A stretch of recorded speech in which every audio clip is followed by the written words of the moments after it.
the Bird Sanctuary is one of the largest roosting and nesting sites for egrets and herons in the country.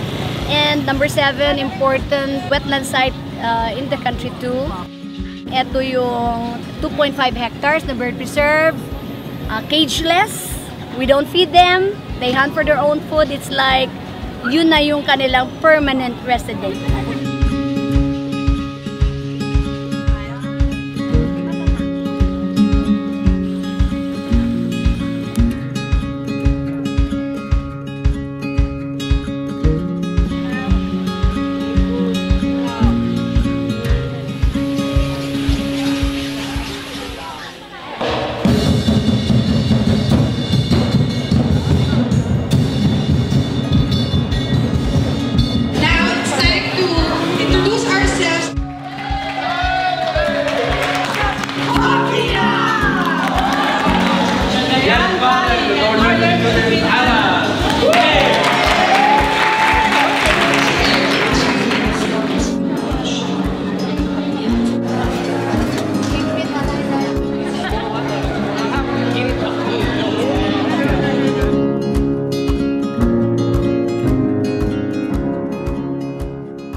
For us to work together not only to promote bird conservation and environmental protection, but more than anything, to practice them.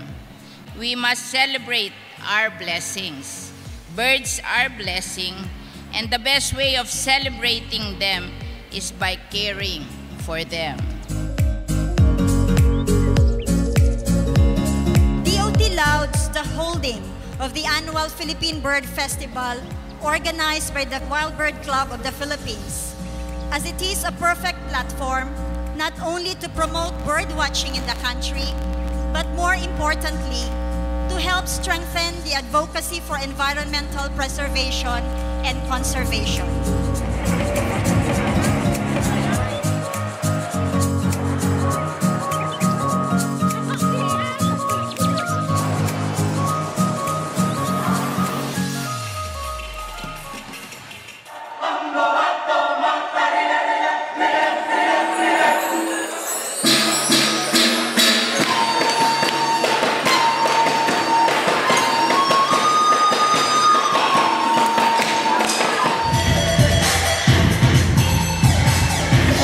Together with our provincial officials.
in here, people will experience Tiboli way of life, lalo na pag magpo-cultural immersion.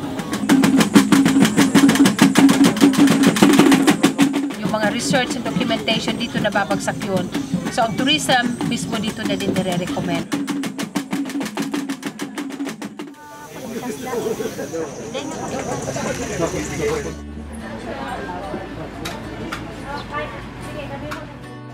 Sana tuloy-tuloy yung pagpunta nyo dito upang makita nyo yung mga kultura ng mga Tiboli, mga ginawa ng mga Tiboli tribe, upang ma-preserve nyo sa ibang bansa, na ipakita nyo doon kung ano yung mga Tiboli tribe.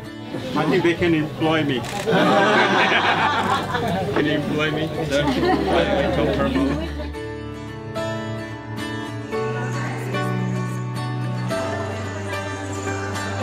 Na dapat nyo pong i-report kung may habitat destruction, yung pagputo ng mga puno, yung pagsunog, yung pagkaingin.